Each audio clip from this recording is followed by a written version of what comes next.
Nós te invocamos, Espírito Santo, sobre a nossa mente, sobre o nosso entendimento. Nós te invocamos sobre o nosso coração. Quantos filhos e filhas que estão agitados já nessa manhã, desgostosos com a vida, tristes, preocupados com tantas coisas para fazer. Vem, Espírito Santo, tocar as mentes, os corações, vem serenizar o interior dessa pessoa, para que ela receba essa palavra com eficácia. Tantas preocupações que essa mente tem, não adianta querer correr tanto, sem eficácia espiritual. Toca essa pessoa para que ela pare, escute agora. Sinto muito isso no coração. Muitas pessoas querendo correr, tão agitadas. Para, escuta a palavra por 20 minutos. Deus vai consertar coisas no seu coração que vão mudar o rumo do seu dia. Então para dessa agitação, espera um pouquinho. Dê a você mesmo o direito de ouvir essa palavra, sem ficar mexendo no WhatsApp, sem ficar fazendo outras coisas. Escuta, Deus quer falar com você. Em nome do Pai, do Filho e do Espírito Santo. Amém.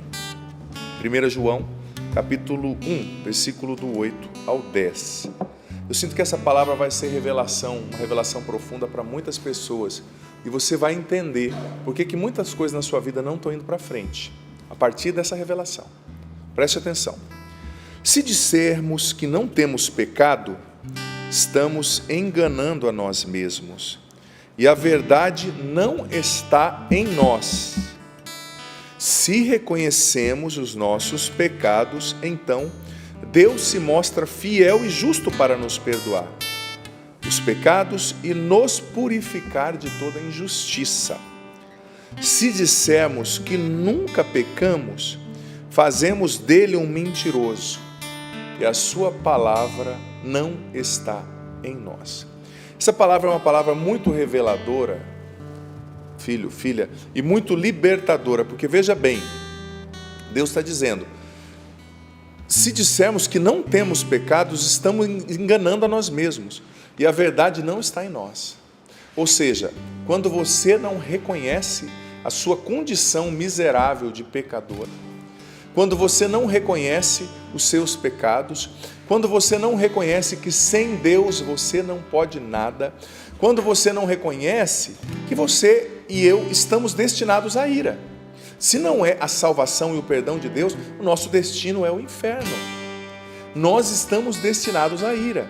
Se nós não reconhecemos isso, nós estamos vivendo na mentira. Estamos enganando a nós mesmos e a verdade não está em nós. E eu vou dizer uma coisa para você. Viver na mentira nos adoece. Viver na mentira nos adoece. Tem muita gente doente fisicamente. Tem muita gente doente emocionalmente, psicologicamente, na depressão, na ansiedade. Tem muita gente doente espiritualmente porque está vivendo na mentira e na incoerência. Está vivendo uma vida dupla. E uma das definições, tem um termo da psicanálise que me fugiu da memória nessa manhã, mas que é muito comum no meu vocabulário, que é quando você inventa uma mentira, acredita nela e vive segundo essa mentira. É um termo da psicanálise que eu não lembro, mas é uma patologia clínica, psicológica. Você está entendendo? Você inventa uma mentira, acredita nela e vive como se essa mentira fosse verdade. A mentira nos adoece. Isso é um princípio eterno, se nós estivéssemos fazendo o estudo bíblico, segundo o que o Padre Jonas nos ensinou. A mentira sempre te adoece. E o que é mentira? Diante da Sagrada Escritura, aqui nesse que nós estamos aprendendo hoje. Mentira é não reconhecer os próprios pecados. Mentira é não pedir perdão. Mentira é fingir que as fraquezas não existem. Mentira é não ser honesto e reconhecer, eu tenho esse pecado, eu sou um pecador. E a palavra continua. Se nós reconhecemos os nossos pecados, é simples, é só reconhecer. É simples. Claro, esse reconhecer vai exigir alguns passos sobre os quais o padre vai falar ao longo da reflexão. Mas se nós reconhecemos o nosso pecado, sempre Deus se mostra fiel e justo para nos perdoar os pecados e nos purificar de toda injustiça. Se você vai ao confessionário, você sempre vai sair perdoado, se você está em condição de confessar. Você sempre vai sair perdoado. É só reconhecer. E Deus, fiel e justo, nos perdoa e nos purifica. Sabe? É claro, mais uma vez eu digo, esse reconhecer, existem alguns desdobramentos práticos desse reconhecer. que o padre vai falar sobre eles. Mas vamos para o último versículo 10. Se dissermos que nunca pecamos, fazemos dele um mentiroso e a sua palavra não está em nós. Quando você não reconhece os seus pecados, você está chamando a Deus de mentiroso. Ai, padre, eu não preciso tanto mudar de vida, não, minha vida está boa, eu não preciso de conversão. Você está chamando Deus de mentiroso. E chamar Deus de mentiroso não é uma boa coisa, porque no dia do juízo não vai acabar em pizza, sabe? Quando você não reconhece os seus pecados, você diz que Deus é mentiroso. Quando você não reconhece os seus pecados, você vive na mentira e isso te adoece. Isso te adoece. A palavra é essa. Mas o que é reconhecer os pecados? Existem 3 atitudes, 3 passos que a gente precisa dar para, de fato, reconhecer os nossos pecados e alcançarmos, o perdão de Deus e sermos justificados por Ele. Porque sem o perdão de Deus, eu e você, filho, filha, digo com muito respeito, mas com muita firmeza, nós vamos para o inferno. Nós precisamos do perdão de Deus. Eu não mato e não roubo. Mas você é orgulhoso, vaidoso, fala mal dos outros, apegado, comilão, desvia as coisas. Todos nós temos nossos pecados. Raivoso, fica remoendo coisas de 20 anos atrás, fica falando mal das pessoas. Pior cristão, no meu ponto de vista, não é nem o que é honesto, peca e confessa, mas é o irmão mais velho do filho pródigo. Quantos na igreja nós temos de irmão mais velho do filho pródigo? Eu faço tudo, eu louvo, eu vou à pastoral, eu trabalho, mas eu quero que o meu irmão mais novo morra. Está pecando mais quase que o filho mais novo que gastou os bens. Porque eu estou servindo o Pai, mas é fake, não tem amor no meu coração, não tem caridade. O que nos salva é a caridade, não é o cumprimento vazio somente de preceitos. Eu preciso obedecer, obviamente, preciso cumpri-los, mas com caridade no coração, com amor. O que nos salva não é só dizer não ao pecado, mas é dizer também sim ao amor. Sim ao amor. Sabe? Então, quais são os 3 passos para reconhecermos os nossos pecados e sermos justificados, purificados? O primeiro já é o que está escrito ali, o reconhecer. O prefixo re quer dizer conhecer de novo, trazer a consciência. Eu sou pecador, é reconhecer. Eu preciso de Deus. Você sabe que esses dias eu li um livro, achei tão interessante. Tem um filósofo cristão norte-americano que hoje é um dos expoentes, na filosofia cristã, católica, tomista, que é o Peter Kraft. E ele escreveu um livro comentando sobre Blaise Pascal, que foi um filósofo também cristão, ali contemporâneo de René Descartes. O Papa até lançou, tempos atrás, um documento lindo falando sobre o Blaise Pascal, E esse Peter Kraft, ele dizia que o problema do homem da Idade Média é que ele não acreditava que podia ser salvo. E o problema do homem da Idade Moderna, dizia o Peter Kraft, é que ele não acredita que tem pecado e precisa de salvação. Um acreditava que não podia ser salvo, o outro acredita que não precisa de salvação. O que me perdoe, as ideologias de hoje em dia presentes na série, nas músicas, nos livros, querem convencer você, sobretudo os jovens. Não tem pecado, você faz o que você quiser, você é o que você quiser. Não tem, não tem barreiras para o amor, não tem barreira para nada, não tem pecado, não tem céu, não tem inferno. É a maior heresia que existe. Eu pregava aqui na terça-feira e repito, a maior heresia que existe é as pessoas acreditarem que não tem céu, não tem inferno e não tem pecado. Porque se não tem céu, não tem inferno e não tem pecado, nós estamos fazendo de Jesus um mentiroso. E me perdoe, nós estamos vulgarizando, nós estamos falando, me perdoe a sinceridade do que eu vou dizer, pesado, me perdoe o Senhor, mas nós estamos fazendo dele um palhaço. Se não tem pecado, se não tem inferno, se não tem céu, por que ele veio? Nos libertar do quê? Por que ele morreu numa cruz? Sabe? Mas a nossa sociedade, ela quer fazer com que a gente não reconheça que somos pecadores, que existe um destino eterno de céu e de inferno, para a gente viver a vida assim, deixa a vida me levar, a vida leva eu, Então o primeiro passo é reconhecer. O segundo passo é o arrependimento. É preciso se arrepender dos próprios pecados. O que é arrependimento, Padre Adriano Zandoná? Vou trazer aqui a definição de Santo Afonso Maria de Ligório, que eu gosto muito, no livro A Escola de Perfeição Cristã, a partir da página 100. Santo Afonso Maria de Ligório dizia o seguinte, que arrepender não é um sentimento. Eu fui lá, eu chorei, então eu me arrependi. Não, você chorou, mas mudou de vida? Não, então não arrependeu. Tem gente que pergunta assim, padre, sua missa foi boa? Outro responde, sim, 10 pessoas choraram. Mas o que tem a ver? A fé não é um emocionalismo, gente. O que adianta chorar e continuar sendo um adúltero? O que adianta chorar e continuar sendo corrupto?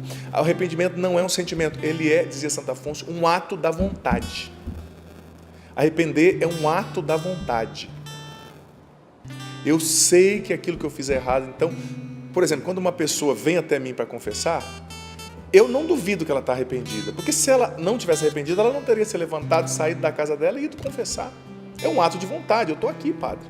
Ainda eu não sinto, padre, ainda tenho um vínculo com o pecado afetivo, com a droga, com o vício, mas eu estou aqui, padre. Então isso para mim eu já interpreto como um ato de vontade, um ato da vontade, a capacidade volitiva. A pessoa foi até mim para confessar. Arrependimento é você querer mudar de vida. E é claro, junto com o arrependimento tem que existir a contrição. E Santo Afonso explicava que existe a contrição perfeita e a contrição imperfeita. A contrição perfeita é fantástica e é um grau elevado já de espiritualidade, de santidade, mas sobretudo quem é impedido de confessar por algum motivo, porque vive uma união irregular, tem que buscar essa contrição perfeita. O que é a contrição perfeita, dizia Santo Afonso? É aquela dor na minha alma, eu chorar os meus pecados, chorar mesmo que não haja lágrimas, como eu falei, né? É eu ter a consciência da dor dos meus pecados, mas porque eles ofenderam a Deus. Essa é a contrição perfeita. A contrição imperfeita, dizia Santo Afonso, Maria de Ligório ensinava, que é a dor que eu sinto pelos meus pecados porque eles afetaram a mim, prejudicaram a mim. Minha vida está pior, eu estraguei meu casamento. Essa é a contrição imperfeita. A contrição perfeita é a dor pelos meus pecados por causa da consciência de que eles ofenderam a Deus que me ama e que morreu por mim numa cruz. Os santos, gente, eles tinham dor, eles choravam, porque o pecado deles ofendeu a Deus. Eles choravam pelos pecados da humanidade, eles choravam pelos pecadores que ofendem a cada dia o coração de Deus, e eles faziam penitência em reparação, em desagravo às ofensas ao coração de Jesus, ao coração de Maria. Por quê? Porque eles sentiam as dores de Deus, eles sentiam a dor da humanidade ofender a Deus. Essa é a contrição perfeita. Porque às vezes a gente até se arrepende, porque eu sei que não estou cumprindo a regra, é porque eu sei que isso vai me prejudicar lá na frente. Mas Santo Afonso dizia, a condição perfeita é aquela dor por você ofender aquele que te ama, simplesmente porque você o ofendeu, né? Então o primeiro passo é o reconhecer, o segundo passo é o arrepender-se, buscar a contrição perfeita ou imperfeita, ainda que a sua contrição seja imperfeita, ela é contrição, então é ótima. E o terceiro passo, fantástico, sem o qual a gente não vai ser perdoado, sem o qual não vamos ser redimidos, é a confissão. Hoje eu quero falar bastante sobre a confissão. Se as pessoas soubessem a bênção que é a confissão. O catecismo ensina que é um sacramento de cura. O catecismo ensina que é um sacramento que te liberta. A confissão simplesmente, ela te retira das garras do diabo e te coloca no caminho do céu. Gente, Santo Afonso, nesse mesmo livro que eu estava lendo, ele contou a história de um exorcista lá da região dele, que estava fazendo um exorcismo, né?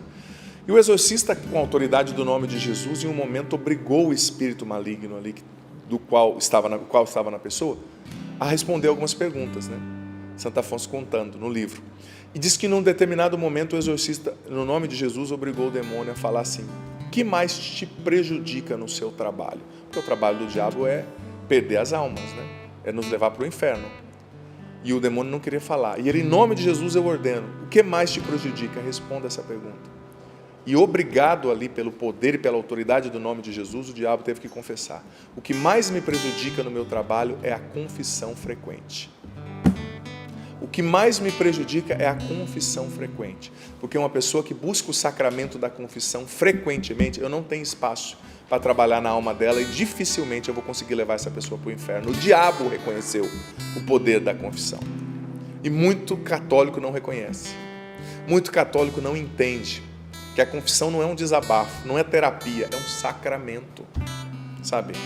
É um sacramento. O que mais dói no nosso coração como confessores, eu fiquei no PHN todos os dias, exceto o dia que eu preguei atendendo confissões, e o que mais dói às vezes no coração da gente é entender que as pessoas não entenderam o maravilhoso recurso, a maravilhosa bênção que elas têm diante de si, que é a confissão. Gente, a confissão te tira das garras do inimigo. Tem muito católico que pode confessar e não confessa, brinca com a própria salvação, como eu dizia na terça-feira. Se você morrer em pecado mortal, você muito possivelmente não vai para o céu, vai para o inferno. É a doutrina, Sagrada Escritura. Você morre em inimizade com Deus, sabe? E o Catecismo, no parágrafo 1468, olha o que ele nos ensina acerca da confissão. Todo católico, diga de passagem, deve ler e conhecer o Catecismo da Igreja. Olha só. Toda a força da penitência, do sacramento da penitência, reside no fato de que ele nos reconstitui na graça de Deus e nos une a Deus com a máxima amizade. A finalidade e o efeito do sacramento da confissão é, portanto, a reconciliação com Deus. Aqueles que recebem o sacramento da penitência com o coração contrito e disposição religiosa podem usufruir a paz e a tranquilidade da consciência, juntamente com a intensa consolação espiritual. Com efeito, o sacramento da reconciliação com Deus traz consigo uma verdadeira ressurreição espiritual. Tem muita gente morta espiritualmente porque não busca confissão, sabe? Restituição da dignidade dos bens da vida dos filhos de Deus, entre os quais o mais precioso é a amizade com Deus. Quem está em pecado mortal e não confessa, perdeu a amizade com Deus, está morto na alma. Somente a confissão nos ressuscita espiritualmente. E tem muito católico que poderia casar, não tem nenhum impedimento, vive vivendo junto, não casa, não contrai o sacramento do matrimônio, não pode confessar, não pode comungar, perde essa graça e vive somente por viver. Tá bom. Você não tem desconfiômetro com seu destino eterno, pelo amor de Deus. Tudo bem, padre, eu quero continuar assim. Você está avisado, você está em inimizade com Deus, sabe? Me perdoe, não pode falar assim, eu sou padre católico e vou falar a doutrina católica, não fui ordenado para ensinar receita de bolo. Essa é a doutrina católica, essa é a Bíblia, essa é a Sagrada Escritura. É por isso que eu estou disposto a morrer, é nisso que eu creio. É por isso que os mártires morreram ao longo da história, dos séculos do cristianismo. Filho, filha, a gente tem que levar a sério a nossa salvação, a gente tem que levar a sério a nossa vida com Deus, porque a gente pode morrer hoje ou amanhã, e nós precisamos estar, filho, filha, não brinque com isso, em amizade com Deus. Em amizade com Deus. Sabe, tem uma história que esses dias eu ouvi que eu acho tão interessante. Diz que tinham dois amigos, né, que viveram muitos pecados, e os dois participaram da igreja contra os jovens, depois se desviaram, e ainda eram relativamente jovens, mas os dois saíram para almoçar, e um dia, um dos dois, né, saíram para almoçar, e no almoço um deles falou assim, eu estou com uma vontade de voltar para Deus, para a igreja, eu sinto que o que nós estamos fazendo não é certo, eu quero me reconciliar com Deus. O outro falou, para com isso, rapaz, isso é bobeira. Acabou o almoço, ele falou, eu sei que tem uma missa ali às 3h, vamos lá? O amigo falou, eu não quero ir, eu só vou porque eu sou teu amigo, depois a gente vai sair para curtir, e eu vou ficar lá no último banco, mas eu vou com você. Foram para a igreja os dois, né? Participaram da missa, o outro ficou lá sentado, um dos amigos, que era o que estava mais contrito, participou da missa, e no final da missa tinha confissão, o padre atendendo ali no confessionário, né? E um dos amigos, aquele que estava mais contrito, querendo voltar para Deus, disse para o outro, eu vou me confessar, vamos se confessar? Não vou me confessar não, estou bem, estou feliz assim. E esse amigo que estava contrito foi e fez uma confissão linda, se derramou diante de Deus, diante do sacerdote, né? O padre é representante de Jesus e ele recebeu essa autoridade para perdoar os pecados, é bíblico, João 20, 23, Jesus soprou sobre os apóstolos e disse, recebei o Espírito Santo, de quem vocês perdoarem os pecados serão perdoados. Ele deu essa autoridade aos apóstolos, que eram primeiros bispos, e os bispos de hoje são sucessores dos apóstolos, e os padres colaboradores diretos dos bispos que são sucessores dos apóstolos, né? E esse menino fez uma confissão maravilhosa. E os dois saíram, pegaram a estrada para ir para outra cidade, encontrar outros amigos, e aconteceu que, infelizmente, eles sofreram um acidente gravíssimo, bateram de frente com uma carreta e morreram os dois. Infelizmente. E quando a gente já morre, a gente sabe, a Bíblia diz, vem o juízo particular, né? E compareceram os dois diante de Deus. E de repente, aquele que não quis se confessar, que estava na rebeldia, diante de Jesus, Jesus chegou, e Jesus disse para ele, olha, eu não vou te dizer nada, eu só vou te apresentar. Você fez isso, você está em inimizade comigo por isso. Qual é o seu destino eterno? Você pode me dizer, olhando, porque ali não tem mentira, não tem justificativa. Depois da morte, acabou. O rapaz teve que reconhecer e falar, olha, Senhor, de fato, eu queria muito ir para o céu, mas o Senhor mesmo sabe que eu não tenho condição, e mesmo que eu quisesse, falasse aqui, a minha vida desmente tudo que eu falar. Então, paciência, eu estou condenado. Esse menino foi condenado. Aí o outro, vendo tudo isso, já chegou agitado. Você começou, Senhor, eu peço perdão porque eu fiz isso, peço perdão porque eu fiz aquilo, eu peço perdão porque eu vivi a fornicação, porque eu bebi, porque eu desrespeitei os meus pais, tal. Aí depois que ele terminou de falar, Jesus olhou para ele e falou assim, você tem certeza? Eu não me lembro. Porque ele tinha confessado, né? Jesus falou, eu não estou lembrado disso aí não, filho. Vai, sobe, vai para o céu. É isso que a confissão faz. Simplesmente você é perdoado. Claro, existem as penas temporais, você vai ter que fazer penitência e reparação, se roubou, devolver, né? Essas coisas práticas que a gente ensina na confissão. Mas Jesus falou, eu não me lembro, você está falando aí, acho que você está enganado, hein? Por quê? Porque se você confessou, acabou.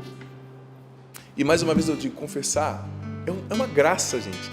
É o único tribunal do mundo no qual você se declara culpado e sai absolvido sempre. É uma graça. É maravilhoso. Eu digo para você, eu louvo a Deus porque antes de ser padre, amado filho, amada filha, eu fiz experiências lindas de libertação através do sacramento da confissão. Então eu já cheguei ao sacerdócio sabendo o quanto isso é poderoso, sabe? Então, hoje quando eu vou atender uma pessoa, claro, na correria do dia a dia, mas eu sempre tento entender o que isso significa para ela. Eu tento ser objetivo, óbvio, né? Mas eu sei que é um instrumento de libertação. Você que não se confessa há tempos, o Espírito Santo está te pedindo hoje, busca a confissão. Mas eu só vou confessar se for na Canção Nova. E se você morrer antes de chegar na Canção Nova? Confissão não depende do ministro, porque todo padre recebeu a mesma autoridade, se conheça ou não. E tem gente que não confessa por orgulho, por vergonha. Gente, às vezes é engraçado, eu estou contando a confissão, Cassiano, aí a pessoa chega e fala assim uma coisa que ela acha que é o fim do mundo, ela está com uma vergonha de dizer, aí eu só penso assim, se ela tivesse ouvido o que a anterior falou. Isso aí não é nada, né? Outra coisa, e a gente que é padre, a gente nem lembra depois do que a pessoa falou, é tanto pecado, é tanta coisa na vida, e Deus dá uma graça mesmo da gente não lembrar, né? Então, não perca tempo, a confissão é uma graça, uma libertação. Talvez a sua vida não está indo para frente porque você não se confessa, porque você não busca o sacerdote para fazer a sua confissão. E o catecismo nos ensina que existem 4 pontos essenciais na confissão. A confissão é composta por 4 pontos. Exame de consciência, vou explicar cada um, vou falar todos, depois vou explicar. Exame de consciência, contrição ou arrependimento, confissão e satisfação. Vou explicar cada um desses pontos. O que é o exame de consciência? É essencial o exame de consciência. É você, antes da confissão, pedir ali a ação do Espírito Santo e fazer um exame de consciência a partir dos 10 mandamentos, né? Olha, a Canção Nova tem exame de consciência no YouTube, eu tenho no meu canal no YouTube, vários padres têm, que a gente atende confissão, a gente vê a necessidade, né? Preparar o povo para chegar e confessar direito. Eu gravei lá no meu canal, eu nem ia gravar, mas depois que eu comecei a atender umas confissões, eu falei, quer saber de uma coisa? Eu vou facilitar a minha vida, né? Gravei lá, você vê no meu canal no YouTube, em outros canais, na Canção Nova também tem, já gravei vídeos para a Canção Nova falando sobre isso também, para o canal da Canção Nova, claro. Então, exame de consciência é importantíssimo. Geralmente a gente faz a partir dos 10 mandamentos, né? Você pega lá os 10 mandamentos. Eu falei deles na terça, lembra? Você que assistiu? Então, amar a Deus sobre todas as coisas. Você vai escrevendo, olha, eu não amei por causa disso, eu fui em falsas doutrinas, eu busquei Deus onde Ele não estava, eu não dei a Ele o melhor do meu tempo, o melhor do meu dinheiro, o melhor do meu amor, pequei contra a castidade. Você vai escrevendo. Faz o exame de consciência, é muito bom quando você escreve, chega diante do padre e lê. Porque muitas vezes, gente, a gente é tentado pela vergonha, pela pressa. Você esquece, você quer dar voltas, né? Chega e lê, pronto. O importante é você confessar e receber a absolvição. Não é o que o padre vai pensar de você, sabe? Então, exame de consciência, pensar antes, escrever, olhar a própria vida. E é muito importante fazer uma confissão geral, sabe? Não só do que você pecou agora, mas os pecados de toda a sua vida. Olha para a sua adolescência, olha para a sua juventude, os pecados de antes de casar. Escreve tudo, chega diante do padre e descarrega, tá? Exame de consciência. Segundo ponto, o arrependimento, que inclui o propósito de não pecar. Porque veja bem, se você falar assim para mim na confissão, padre, eu matei 2 pessoas hoje, amanhã tem mais 3 amarradas para matar cedo. Eu não posso te atender, não posso te absolver. Porque tem que ter na confissão o propósito de não mais pecar. Se você diz, padre, eu estou num estado irregular, não casado, morando com uma pessoa e não vou mudar, eu não posso te absolver. Porque você vai continuar num estado de inimizade com Deus, entendeu? É preciso ter o arrependimento. Padre, eu caí, mas eu vou lutar para não cair de novo. Se cair, você vem e confessa. Mas não é uma decisão do estado permanente de vida, né? Então é preciso ter o propósito de não mais pecar. Senão a confissão não é válida, né? Eu não contei para o padre que eu estou numa condição irregular. Confissão, sabe, não vai ter fruto espiritual. Terceiro passo, a confissão em si, né? Porque precisa ter matéria, né, para o padre se absolver. Precisa ter matéria. E por amor de Deus, existem 4 Cs importantes para a confissão. Eu vou te explicar. A confissão precisa ser clara, precisa ser concreta, precisa ser concisa e precisa ser completa. A confissão precisa ser clara, sabe? Você precisa dizer as faltas específicas que você cometeu. É que nem a pessoa que chega para confessar e fala, eu pequei contra a castidade. Eu já respondo, filho, pode ser 830 coisas. Pecado contra a castidade. Você tem que dizer, padre, eu pequei contra a castidade fazendo isso. Não precisa contar a história do pecado. Tem misericórdia com a gente, misericórdia com os outros que querem confessar por causa do tempo, né? Não precisa contar a história, não precisa dar volta, não precisa explicar. Quando eu tinha 5 anos, né, padre, eu caí de bicicleta e aí tinha uma pedra no chão e aí o sol estava forte. Não. O seu pecado, seja claro. O número de vezes, a espécie do pecado, né? Depois, a confissão precisa ser concreta, né? Você precisa dizer os pecados concretamente, sem ser genérico, como eu já disse. A confissão precisa ser concisa, sabe? Evitar dar explicações, descrições desnecessárias. Você não precisa contar a história do pecado, você precisa confessar o pecado para receber a absolvição de Deus através do sacerdote e receber a ressurreição espiritual que o catecismo nos falou. E a confissão, quarto C, precisa ser completa, sem calar nenhum pecado grave, vencer a vergonha. O que você prefere? Ir para o inferno com vergonha ou ir para o céu sem vergonha? Então seja sem vergonha na hora de confessar e conte tudo. Você não foi sem vergonha na hora de pecar? Então seja sem vergonha na hora de confessar. Confesse, confissão completa. Não omita pecados, porque senão você não vai ser liberto. O que as pessoas não entendem, gente, é que o pecado dá autoridade para o inimigo sobre a nossa vida. Quando você está em estado de pecado mortal, você não confessou, você está no território no qual ele alcança. Ele é um cachorro amarrado, mas o estado de pecado mortal é um lugar no qual ele pode te pegar, te abocanhar. Então a gente precisa lutar para se converter de verdade. Confessar de verdade. Padre, eu estou impedido de confessar, eu não posso, eu já tentei processo de nulidade, não consegui. Meu respeito a você, tem lugar para você na igreja, não desanima, busque a contrição perfeita, busque esse arrependimento perfeito, que não substitui o sacramento, óbvio, mas se você não pode, você tem que lutar para alcançar o maior nível de arrependimento possível, a contrição perfeita, para também, né, estar mais amigo de Deus, mas não substitui a confissão, obviamente, né? Se você pode confessar, você tem que confessar. E o melhor é a confissão auricular, gente, a confissão com o padre. Sabe, se você pode, confesse com o padre. Nada de, fiz a confissão comunitária a cada 20 anos. Não, procura o sacerdote para se confessar. Santo Afonso dizia que é um remédio para o nosso orgulho, é questão de humildade. Você está diante de um homem, sabe, ser humano como você, dizendo os seus pecados. Isso faz a gente vencer o orgulho, sabe? E olha, São João Paulo II, que é santo, confessava semanalmente. Quem sou eu para não me confessar? Sabe, a Canção Nova a gente confessa mensalmente, é a nossa regra de vida, né? O que o Padre Jonas nos pediu. E como é importante. Nossa Senhora nas aparições em Medjugorje disse para os videntes ali, né? Que assim como eles tomavam banho e comiam todo dia, eles precisavam se confessar mais. Porque a alma também precisa de banho, né? E a última parte da confissão, falei de 4 partes, né? Primeiro, exame de consciência. Segunda, contrição ou arrependimento, propósito de não mais pecar. Terceira, confissão propriamente dita, com os 4 Cs que eu falei aqui, né? Confissão clara, concreta, concisa e completa. E a quarta e última parte da confissão é a satisfação, ou seja, é cumprir a penitência. É preciso cumprir a penitência que o padre te dá, né? Porque senão você confessa e não cumpre a penitência, já tem um outro pecado para confessar na próxima confissão, né? É preciso confessar os pecados graves, mas também os veniais, cumprir a penitência e nos reconciliarmos com Deus. Porque sem essa reconciliação e esse perdão de Deus, nós somos destinados à ira, ponto. À perdição. E como nós lemos aqui, se nós dizemos que não temos pecado, que não precisamos de confissão, nós vivemos na mentira e chamamos Deus de mentiroso. Tenho certeza que você não é doido para chamar Deus de mentiroso. E sabe, muita coisa na tua vida, muitas vezes, não está indo para frente, no teu trabalho, na tua saúde, por causa dos pecados que você não confessou. Porque você está em inimizade com Deus. Reconcilie-se. Busque a comunhão com Ele. E mais uma vez eu digo, se você por algum motivo não pode mesmo confessar, porque as coisas que não dependem de você, não desanime. Tem lugar na igreja para você. Continue lutando, continue rezando, continue participando da missa. Mesmo sem comungar, faça a sua comunhão espiritual, participe da Eucaristia e busque a Deus com ainda mais ardor, com ainda mais desejo de viver em comunhão com Ele. Senhor, nós te agradecemos por essa palavra. Eu te peço, Espírito Santo, vem sobre nós. Vem nos batizar, vem nos encher, Espírito Santo. Vem nos dar o entendimento profundo, a compreensão de tudo que ouvimos aqui.